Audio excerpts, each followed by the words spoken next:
তাজনুর, একটু জানতে চাই গ্রেটেস্ট শো অন আর্থ এর শেষ ম্যাচ এবারের, এবং সেই শিরোপার লড়াই কতটা উপভোগ্য হয়ে উঠছে বড় পর্দায় দর্শকদের কাছে জানতে চাই আপনার কাছে। নিশ্চয়ই আপনি তাদের সাথে কথা বলেছেন এবং ম্যাচ ইতিমধ্যে শুরু হয়ে গিয়েছে।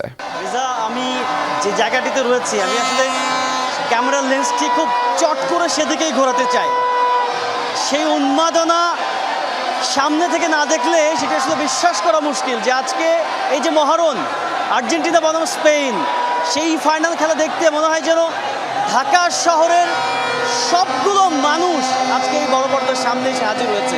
আমি একটু আমার এই পাশটাতে দেখাতে চাই। আমি যদিও একটু ফাঁকা জায়গাতে দাঁড়িয়েছিলাম এতক্ষণ, কিন্তু আস্তে আস্তে করে যদি ক্যামেরা লেন্সটি সেদিকে ঘোরানো হয়, আপনি খুব স্পষ্টভাবে দেখতে পাবেন যে যেই উন্মাদনা এর মধ্যে খেলা শুরু হয়েছে, এবং সেই খেলা দেখতে এই যে মিরপুর সিটি ক্লাব মাঠ, তার আশপাশের যেই মহল্লা অলি গলি সমস্ত জায়গা থেকে মানুষজন আজকে এই সিটি ক্লাব মাঠে খেলা দেখতে এসেছেন, এবং সব বয়সী মানুষ, একেবারে ছোট শিশু থেকে শুরু করে একেবারে বয়োবৃদ্ধ পর্যন্ত নানান বয়সী মানুষ আর্জেন্টিনাকে সমর্থন দিতে আজকে এই মাঠে এসে হাজির হয়েছে। পুরো মাঠ জুড়ে আপনি দেখতেই পাচ্ছেন যে সমস্তটা জুড়ে আর্জেন্টিনার পতাকা এবং আর্জেন্টিনার জার্সি।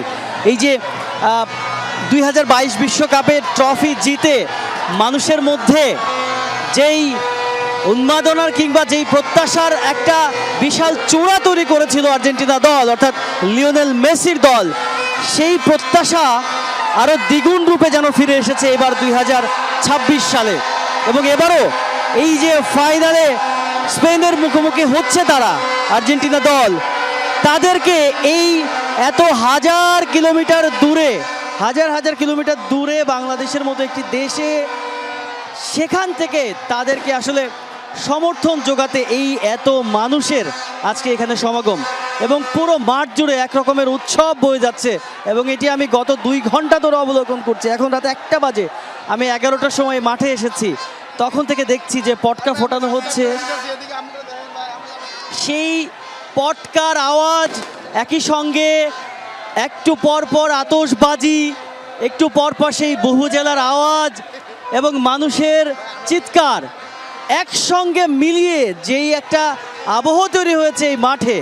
এবং আমি খুব নিশ্চিত যে আর্জেন্টিনা ম্যাচে যদি আগে গোল করে, তবে সেই উন্মাদনা আরও অনেক বেশি পরিমাণে চাক্ষুষ দেখা যাবে এই মিরপুর সিটি ক্লাব মাঠে। পুরো টুর্নামেন্ট জুড়ে এই মাঠে খেলা দেখানো হয়েছে। বিশেষ করে আর্জেন্টিনার ম্যাচগুলোতে সবসময় মানুষের উপচে পড়ার হল ছিল, আর আজকে তো ফাইনাল ম্যাচ, একেবারে কথাই নেই। সবাই যেন ঘুমকে রেখে বাংলাদেশের যে এই যে মধ্যরাত, সেই সমস্তটা এক পাশে রেখে তারা ছুটে চলে এসেছেন প্রিয় দলকে সমর্থন দিতে।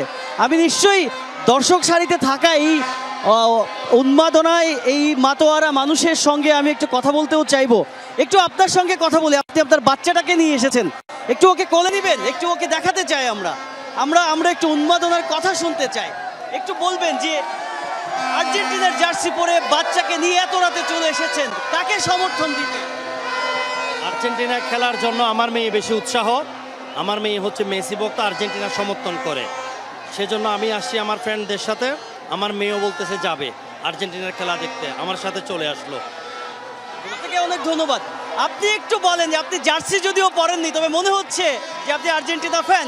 কি মনে হচ্ছে আজকের ম্যাচের ফলাফল কেমন হতে পারে? হ্যাঁ, আজকের ফলাফল আমার কাছে মনে হতেছে যে আর্জেন্টিনাই জিতবে ইনশাল্লাহ। সবার মনে এরকমই প্রত্যাশা রেজা।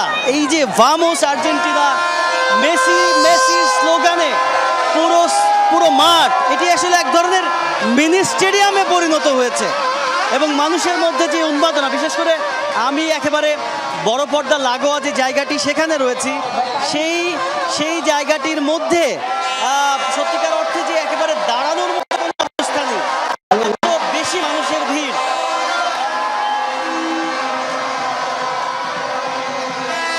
এত বেশি মানুষের ভিড়, এই উন্মাদনা, যেখানে কিনা আমারও এই চিৎকারের মধ্যে কথা বলতেও বেশ খানিকটা বেগ পেতে হচ্ছে।